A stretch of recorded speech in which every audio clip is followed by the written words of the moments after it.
আলাইকুম ওয়া রাহমাতুল্লাহ। সুপ্রিয় দর্শক মণ্ডলী, আশা করি মহান আল্লাহ রাব্বুল আলামিনের অশেষ মেহেরবানি ও দয়ায় আপনারা সবাই ভালো আছেন। প্রিয় দর্শক, একজন ভাই প্রশ্ন করেছেন, মাহে রমজানে একটি বিশেষ দোয়া না পড়লে রোজাই হবে না। এ বিষয়ে আপনার কাছ থেকে আলোচনা শুনতে চাই। সেটি হচ্ছে ওয়া বিসাওমি গায়দিন নাওয়াইতু মিন শাররি রমাদান।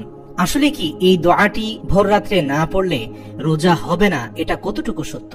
প্রিয় দর্শক, আপনার অবগতির জন্য জানাচ্ছি, আপনি যে দোয়াটি পড়েছেন এই দোয়াটি হচ্ছে রমজানের নিয়তের দোয়া, যার অর্থ হচ্ছে কাল সকালে রমজান মাসে রোজা রাখার নিয়ত করছি। ওয়া বিসাওমি গায়দিন নাওয়াইতু মিন শাররি রমাদান। কাল সকালে রমজান মাসে রোজা রাখার নিয়ত করছি। এটা নিশ্চিত যে রমজানের অন্যতম শর্ত হচ্ছে রোজার নিয়ত করা। নিয়ত ব্যতীত রোজা শুদ্ধ হয় না, এটি সত্য। তবে এই দোয়াটি না পড়লে রোজা শুদ্ধ হবে না, এই ব্যাপারে একটু বিশ্লেষণ করা প্রয়োজন। আমরা জানি ইসলামের সকল কর্মের ভিত্তি নিয়তের উপর রাখা হয়েছে। নিয়ত অনুযায়ী প্রত্যেককে তার কর্মফল প্রদান করা হয়।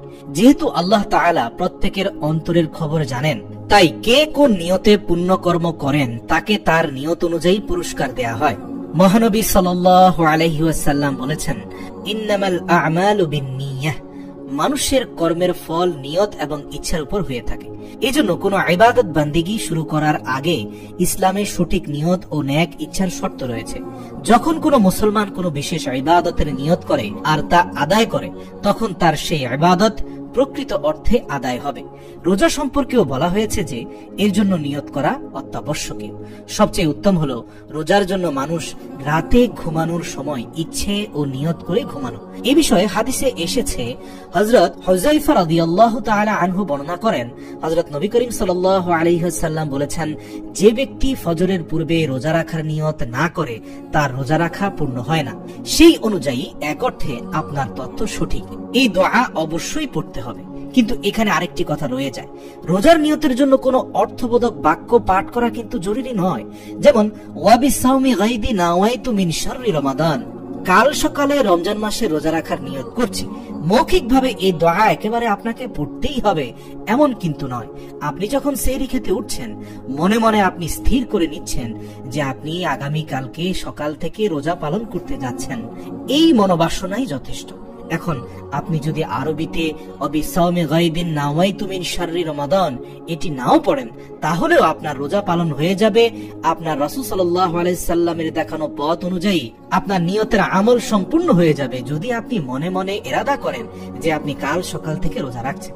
এক্ষেত্রে অনেক আলেমে দ্বীন আবার বলে থাকেন, যেহেতু আমি সেহরি খেতে উঠেছি, সেহরিতে আর কেউ রোজা রাখার নিয়ত ব্যতীত খায় না। সুতরাং যে ব্যক্তি সেহরি খেতে উঠছেন, তিনি মৌখিক কোনো স্বীকৃতি না দিলেও তার রোজা পালন হয়ে যাবে। কেননা তিনি সেহরি খাচ্ছেন তো মূলত রোজা রাখার উদ্দেশ্যে। সুতরাং এখানে নিয়ত পালন হয়ে গেল। তবে সবচেয়ে ভালো হয় মনে মনে ইরাদা করে নেয়া, মুখে না বললেও চলবে। মনে মনে ইরাদা করা যে হে আল্লাহ, আমি আগামীকালকে সকাল থেকে রোজা রাখার নিয়ত করছি। তবে প্রচলিত যে বাক্যটি রয়েছে সেটি পড়ে নিতে পারেন, ওয়া বিসাওমি গায়দিন নাওয়াইতু মিন শাররি রমাদান, অর্থাৎ কাল সকালে রমজান মাসের রোজা রাখার নিয়ত করছি। যদি নিজ ভাষায় বা শব্দেও নিয়ত করে তবে কোনো অসুবিধা নেই। ইমাম মালিক, ইমাম শাফিঈ, ইমাম আহমদ ইবনে হাম্বল রাহিমাহুল্লাহ এর মতে রমজানের রোজার নিয়ত রাতে করা জরুরি। কিন্তু ইমাম আবু হানিফা, সুফিয়ান সাউরি, ইমাম আবু ইউসুফ ও ইমাম মুহাম্মদ রাহিমাহুল্লাহ আলাইহি এর মতে রমজান মাসে রাতে রোজার নিয়ত করা জরুরি নয়। কেননা রোজার নিয়ত করার উদ্দেশ্য এই যে যেন নির্ধারণ করা যায় কোন রোজা নফল না ফরজ। রমজানের রোজা রাখার হুকুম দিয়ে আল্লাহ তাআলা তা নির্ধারণ করে দিয়েছেন। এজন্য রাতে তার নিয়ত করা অত্যাবশ্যকীয় নয়। ইমাম শাফি, ইমাম আবু হানিফা এর মতে যদি অর্ধ দিবসের আগ পর্যন্ত রমজানের রোজার নিয়ত করা হয় তাহলেও হবে, অর্থাৎ নিয়ত করতে হবে। আর ইমাম মালিক, ইমাম আহমদ বিন হাম্বল ও ইসহাক বলেন, যদি রমজানের প্রথম রাতে পুরো রমজান মাসের নিয়ত করা হয় তবে তাই যথেষ্ট। অর্থাৎ 30 দিন আলাদা আলাদা করতে হবে না। আপনি প্রথম রোজাতে উঠেও যদি 30 দিনে আপনি রোজা রাখতে যাচ্ছেন এই নিয়তটি করে নেন, তাহলে পুরো 30 দিনের রোজার নিয়ত আদায় হয়ে যাবে। এটি হচ্ছে ইমাম আহমদ বিন হাম্বল ও ইসহাক রাহিমাহুল্লাহু আলাইহি এর ফতোয়া। কেননা সব রোজার নিয়ত আর একটি রোজার নিয়ত একই কথা। প্রিয় দর্শক, সর্বশেষ আমি যেটি বলতে চাই, আমাদের উচিত হবে রমজানের রোজা রাখার আগে নিয়ত করে নেয়া, আল্লাহ তাআলার কাছে এই প্রার্থনা করা যে, হে আল্লাহ, আগামীকাল তোমার সন্তুষ্টির জন্য আমি রোজা রাখবো, অথবা ওয়াবিসাওমি গায়দিন নাওয়াইতু মিন শাররি রমাদান, তুমি আমাকে সুস্থতার সাথে রোজা রাখার তৌফিক দান করো। এভাবে আল্লাহর কাছে আমরা দোয়া করতে পারি। আমরা যদি পরিশুদ্ধ অন্তরে রোজার নিয়ত করে রোজা রাখি, তাহলে আল্লাহ তাআলা আমাদের রোজা গ্রহণ করবেন। আল্লাহ তাআলা আমাদের সবাইকে সুস্থতার সঙ্গে মাহে রমজানের দিনগুলোর ইবাদত বন্দেগীতে কাটানোর তৌফিক দান করুক, এবং অন্তরে মনোবাসনা পোষণ করলেই নিয়ত হয়ে যাবে। সুতরাং একেবারে আপনাকে এই দোয়াটি পড়তে হবে, এটা মোটেই বাধ্যতামূলক নয়।